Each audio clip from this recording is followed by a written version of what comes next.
Naquele mesmo dia, 2 discípulos caminhavam em direção à cidade de Emaús, a uns 10 quilômetros de Jerusalém. Eles conversavam a respeito de todas as coisas que aconteceram. No meio da conversa, Jesus apareceu e os acompanhou, mas não o reconheceram. E ele perguntou: o que vocês estavam discutindo tão compenetrados? Eles pararam, cheios de tristeza, como se tivessem perdido o melhor amigo. Um deles, chamado Cleopas, respondeu: você deve ser a única pessoa de Jerusalém que não sabe o que aconteceu nos últimos dias. E ele perguntou: e o que foi? Eles disseram: as coisas que aconteceram a Jesus o Nazareno. Ele era um homem de Deus, um profeta que falava e fazia como ninguém. Era abençoado por Deus e amado pelo povo. Mas nossos líderes e principais sacerdotes o traíram, o sentenciaram à morte e o crucificaram. Tínhamos esperança de que ele fosse o libertador de Israel. Amém? Você pode não se assentar, então, nessa noite, louvando ao nome do Senhor Jesus.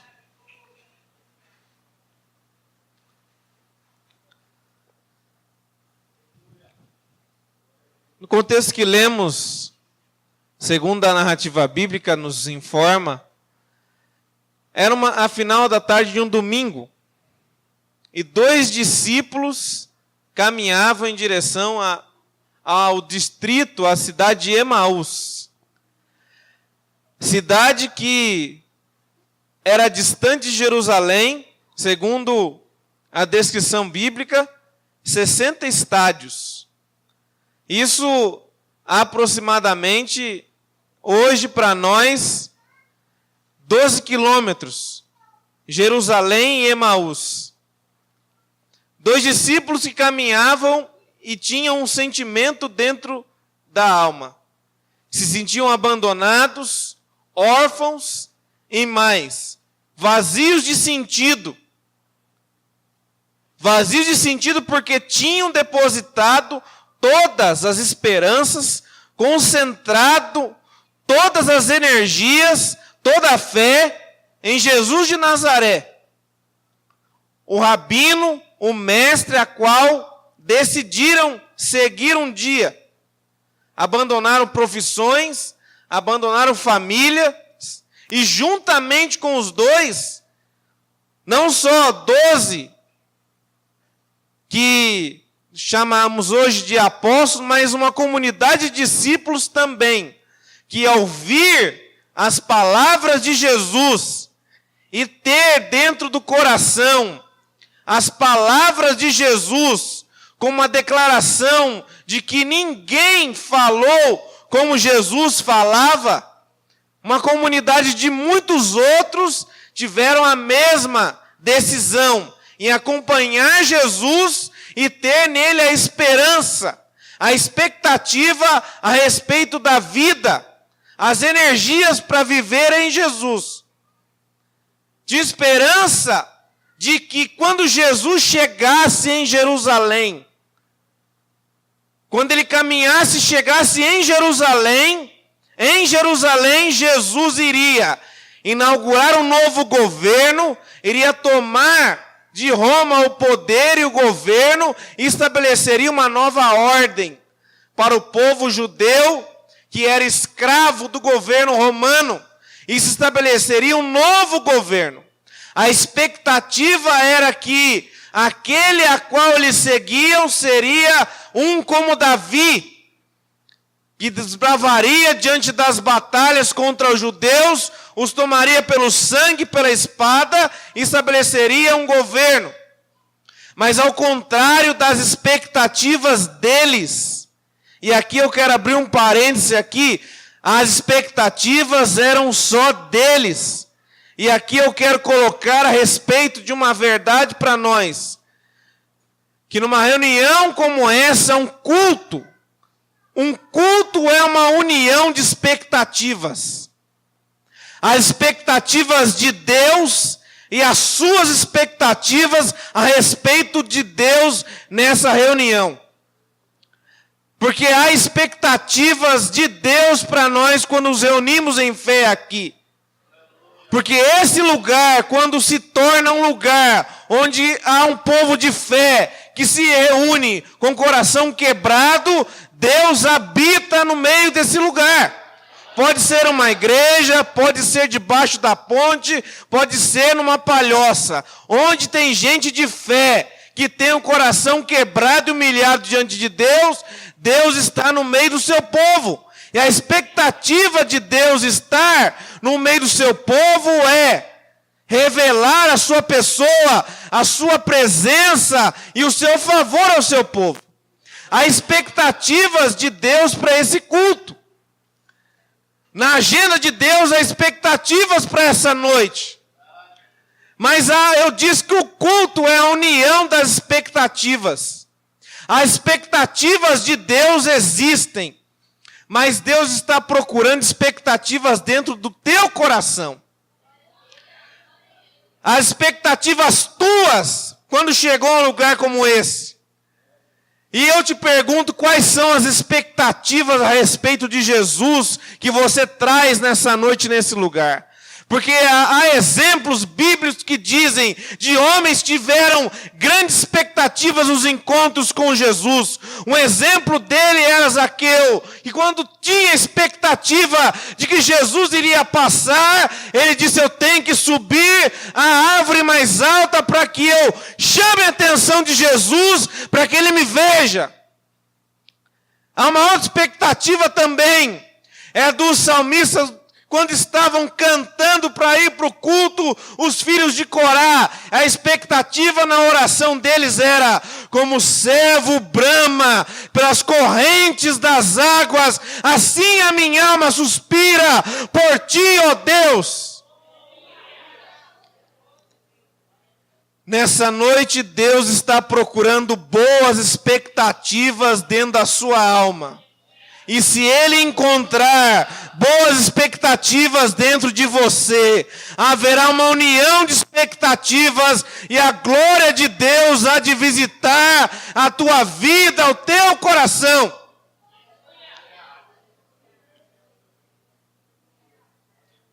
Porque são expectativas que nós temos que ter em uma reunião como essa. Porque em Mateus capítulo 21, a Bíblia diz que Jesus foi no templo. Jesus foi ao templo e ele denuncia alguns problemas no templo. Ele encontra no templo alguns que vendiam e compravam. Vendiam o quê? Eles vendiam culto.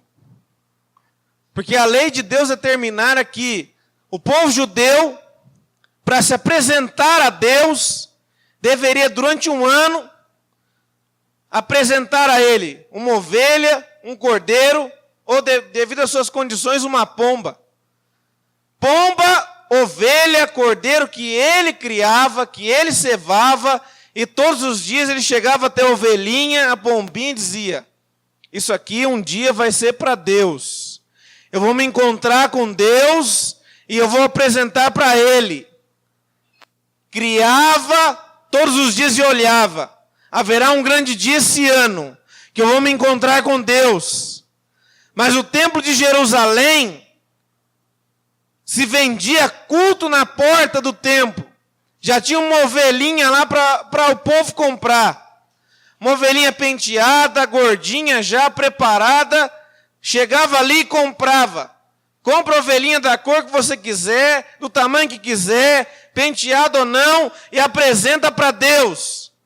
Havia os que vendiam e havia os que compravam. Deixa eu dizer uma coisa aqui. Hoje, nós não temos ovelhinha, nem pombinho para vender aí fora quando nós entramos no culto. Mas há um problema se você vir para esse lugar querendo um pacote já feito do seu culto e querer que alguém entregue para você. Como você pensasse assim: eu nem preciso me preparar, eu já sei que Deus vai me abençoar. eu tenho certeza que Deus vai me abençoar. Eu nem preciso orar, eu sei que o louvor vai cantar um hino gostoso, o pregador vai trazer uma palavra, e eu não preciso me preparar. Eu não preciso, já vem com um pacote completo, eu sei que Deus vai me abençoar.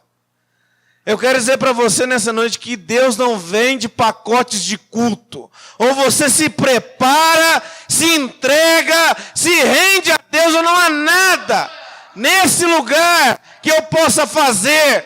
Por isso, porque o salmista disse, os sacrifícios para Deus são um coração quebrantado. É esse que Deus procura.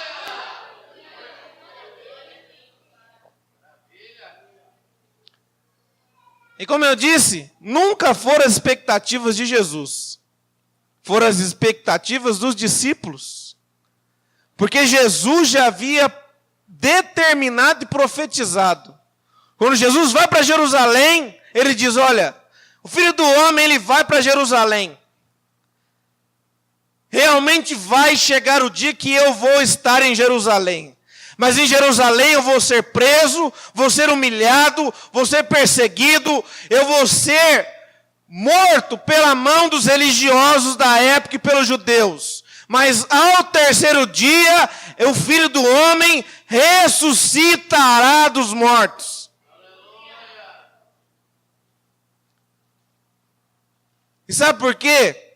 As expectativas eram diferentes. Porque as nossas imagens nem sempre dizem o que Deus está realizando na nossa vida. Nós construímos imagens a respeito de Deus. E as nossas imagens têm pés de barro. As nossas imagens não tratam do real. O que os discípulos queriam era utopia. Era a realização de um sonho humano. Eles queriam crer e afirmar. Mas as nossas imagens colocam Deus numa caixa. Os discípulos colocaram Jesus dentro de uma caixa, porque construíram imagens a respeito de Deus, que não eram as realidades da revelação de Jesus. A revelação de Jesus era e um Deus que se encarnou e nos ensinou que o sofrimento, ele pode ser feio, pode ser doloroso, mas o sofrimento, como é representado na cruz, não é o fim, é o início de uma nova vida, na expectativa da glória de Deus.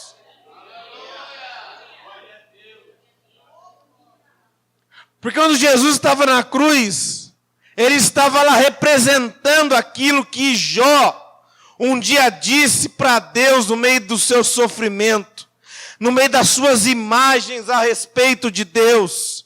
Quando Jó estava no auge do seu sofrimento, ele declara, acaso o Senhor tem olhos de carne? O Senhor não tem olhos de carne.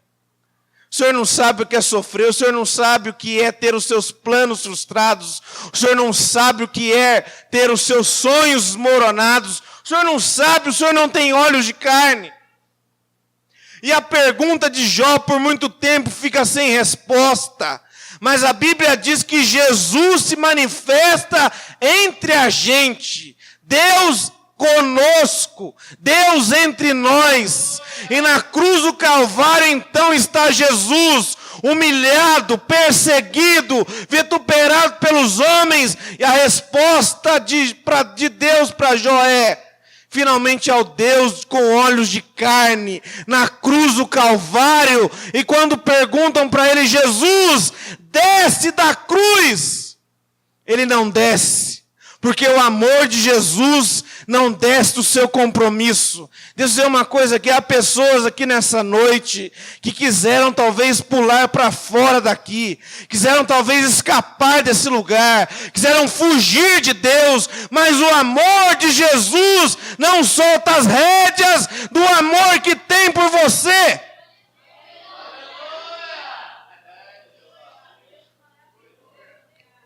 David Brainerd é um teólogo puritano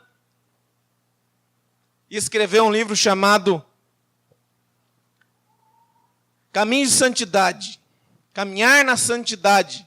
Ele conta uma história, eu quero falar para que você entenda algo importante para a nossa vida. Ele diz que na Escócia, onde viveu o David Brainerd, ele conta uma história em que, no meio de uma reunião de uma das suas pregações, uma mulher que tinha de muitas posses, tinha uma carruagem junto com ela, e no meio da sua pregação os cavalos se espantam, se assustam, e vão disparados. É a única oportunidade que aquela mulher tem de pegar as rédeas e segurar. E ele conta que os cavalos se espantaram, correram, deram voltas na praça da cidade, e a mulher ficou com as rédeas segura. Segurou as rédeas durante 1 hora, até os cavalos voltaram próximo do mesmo lugar onde ele estava. Então perguntaram para ela, e a mulher estava ali. A história conta que a mulher estava rasgada, toda ensanguentada, mas com as rédeas seguras. E aí chegaram até ela e ele diz que, perguntam a ela, por que você não soltou as rédeas? Por que você não soltou as rédeas, mulher?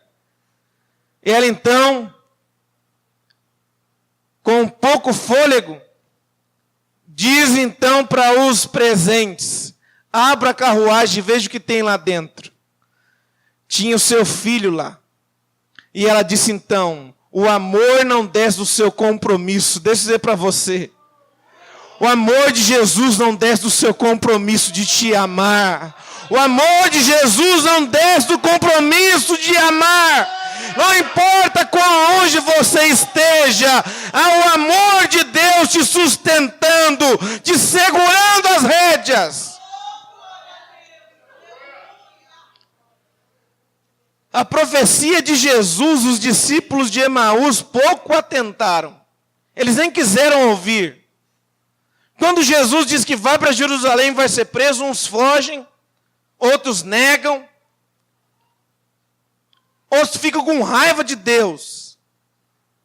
Porque um problema que nós temos é que nós somos viciados em controle.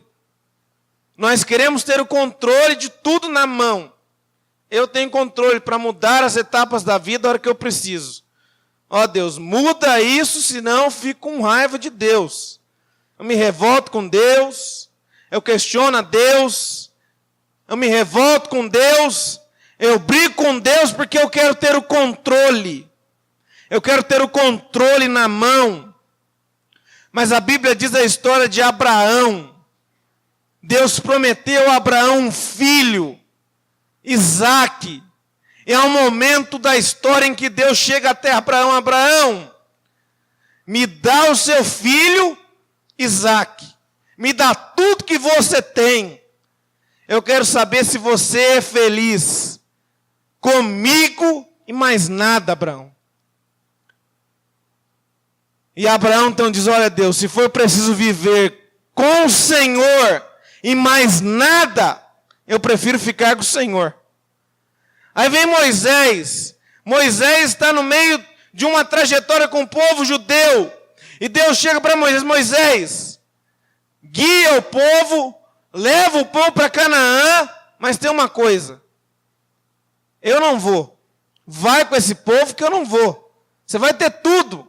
Vai ter anjo, vai ter soldado, vai ter batalhas, vai vencer as batalhas, vai ter um anjo guiando, mas eu não vou. Aí Moisés diz, eu não vou então. Porque se eu tiver tudo e o Senhor não tiver, mesma coisa que eu não tivesse nada. Eu quero dizer para você, talvez os seus dias sejam dias como os dias de Abraão ou de Moisés. Os dias de Abraão e de Moisés são os dias em que nos parece que nada está acontecendo, nós não vemos nada, não é possível tocar em nada, a trajetória com Deus não tem imagens do favor de Deus, mas eu quero dizer, há uma mão guiando por detrás da história, as linhas da trajetória que você está vivendo, e você vai poder declarar como Jó, bem sei que tudo podes, e nenhum dos seus pensamentos pode ser impedido.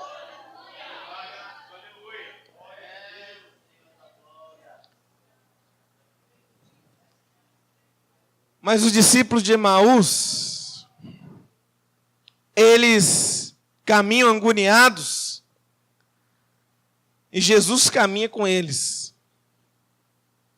E Jesus chega até eles. Isso talvez seja uma palavra para uma ou duas pessoas aqui, que Deus fala no meu coração.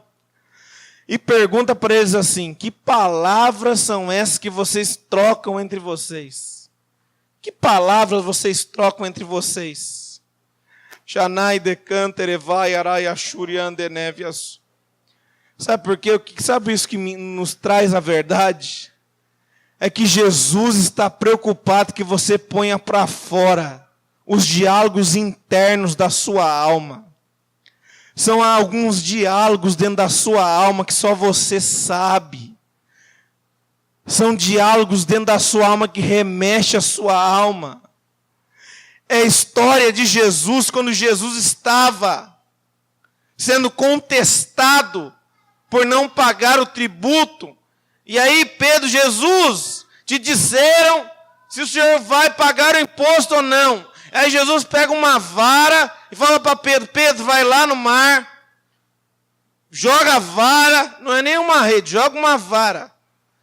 Poderia dizer para Pedro: Pedro, pega uma rede. Não, pega uma vara, vai até o mar da Galileia, que segundo a história bíblica, dos mares mais pescosíssimos da região.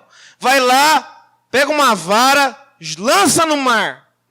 Lá o primeiro peixe que você encontrar tem uma moeda, ele está entalado lá. Está no fundo do mar entalado. Joga a vara, traz ele para fora. Quero dizer com isso, talvez aqui há pessoas que estão entaladas na sua alma, por palavras que ouviram, por sentimentos dentro da sua alma. A tua alma está pesada. Deus está falando com pessoas aqui nessa noite, que estão com a alma pesada, com palavras que ouviram por esses dias. São sentimentos atravessando sua garganta, onde você não consegue gritar, e a tua vida se torna pesada, e mais agoniada, e você está como um peixe no fundo do mar. Mas Jesus me veio aqui para pescar você, me trouxe para que você vomite para Deus o que está entalando a tua garganta, porque hoje é noite de libertação para a tua alma. Porque há pessoas que estão aqui com a alma entalada, mas nessa noite Jesus vai desentrevar a alma das pessoas que estão aqui nessa noite. Vai desentalar a sua alma, para que você possa gritar e cantar novamente.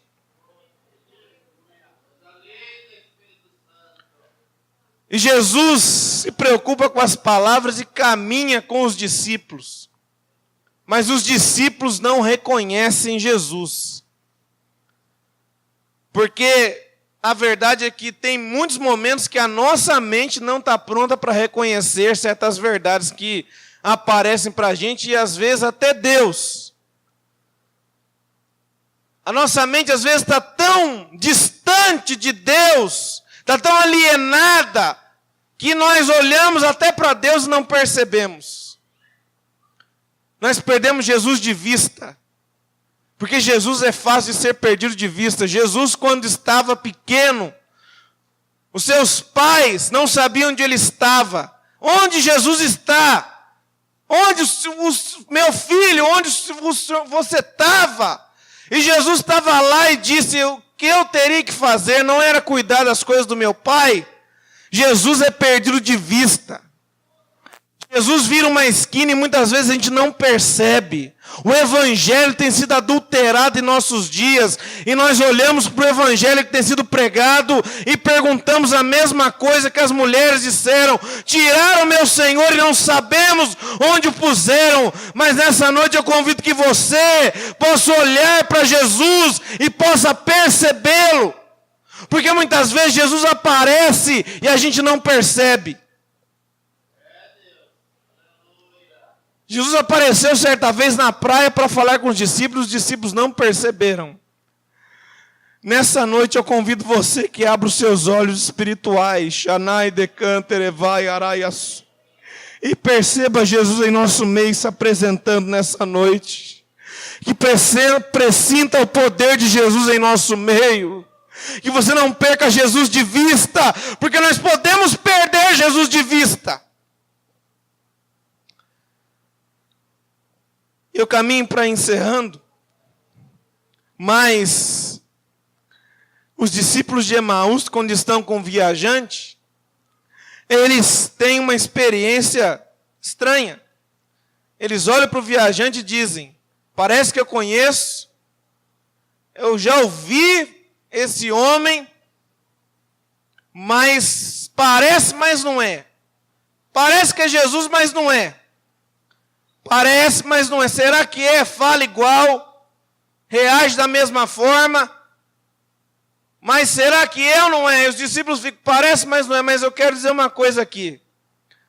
Jesus caminhou com eles o dia, praticamente a tarde toda, até o anoitecer, falando com eles.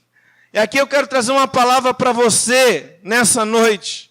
Isso nos traz uma verdade para a nossa alma. Deus fala do jeito que a gente entende. Deus fala nos nossos códigos. Porque Deus falou com Samuel uma vez. Ele não entendeu. Samuel não entendeu quem era. Deus falou a segunda vez. Ele não entendeu de novo. Até que Deus falou a terceira vez.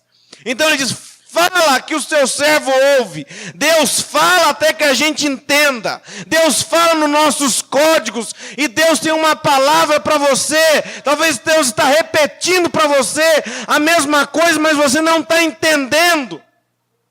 Porque Deus fala nos nossos códigos.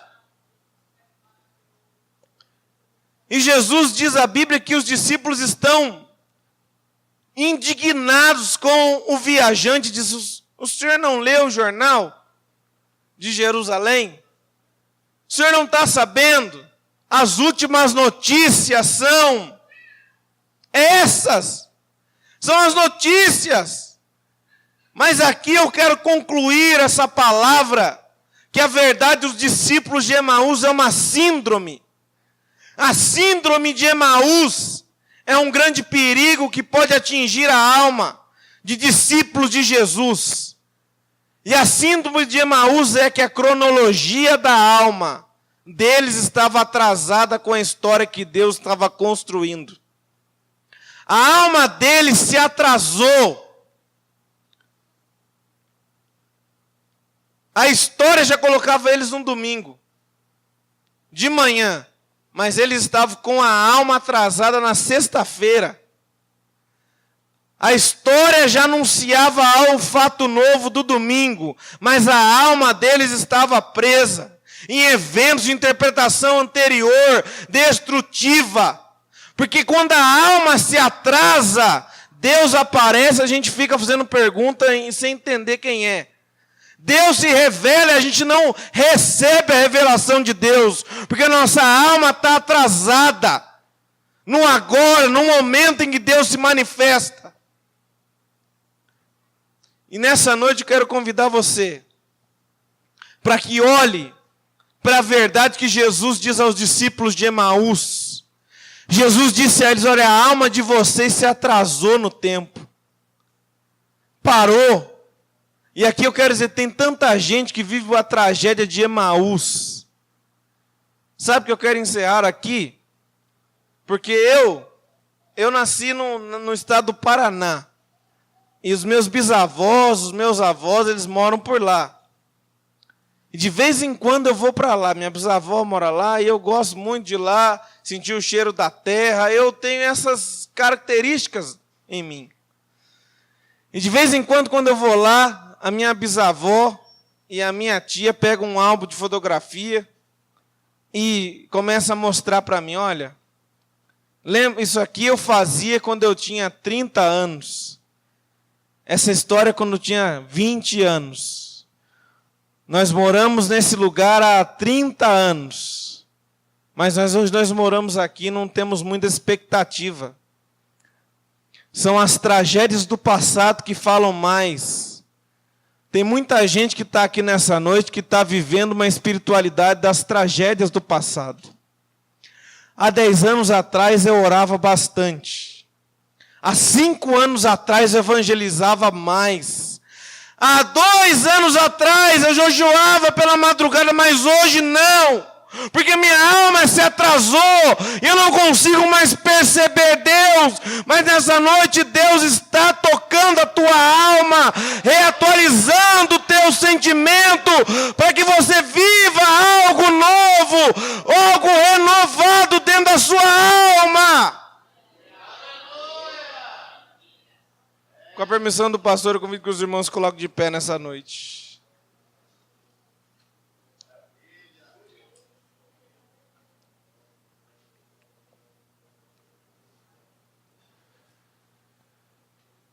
O que os discípulos de Emaús pensavam ser engano era parte de um projeto muito maior. As expectativas deles eram: Jesus vai chegar em Jerusalém, vai tomar o governo de Pilatos, vai estabelecer um governo, nós vamos governar com Jesus, nós vamos tomar o governo nas mãos.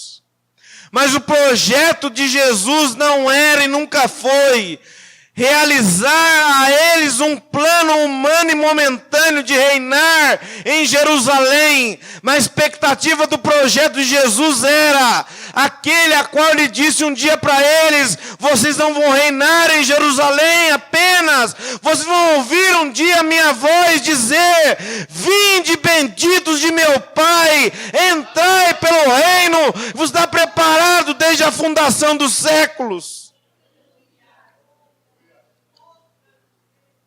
Os discípulos de Emaús ouviram e contaram para Jesus as últimas notícias. As últimas notícias são essas, Jesus. Mas aí Jesus diz: olha, vocês estão lendo o jornal velho. Shanai decanta erevai arai ashuri andenevias. O jornal que está atualizado na sua alma está velho, porque a notícia que ecoa sobre Jerusalém e sobre a eternidade é que as tumbas se abriram no domingo de manhã e eu ressuscitei dos mortos e estou dentro de vocês agora, dentro de vocês agora. Nessa noite eu quero convidar você, e assim Jesus revoga o direito de dar a última notícia. Eu não sei quais são as notícias que você tem trazido para cá. O Espírito de Deus fala ao meu coração. Quais são as últimas notícias? Quais são as últimas notícias da sua espiritualidade, da tua família, da tua casa? Quais as notícias que estão dentro da sua alma? Jesus revoga o direito de dar a última notícia sobre tudo aquilo em a qual alguém dá o direito de colocar uma notícia. Jesus revoga o direito de dar a última notícia. Eu não sei quais são as notícias que têm batido na porta da tua casa, na tua alma. Mas Jesus está aqui para lhe dar uma última notícia.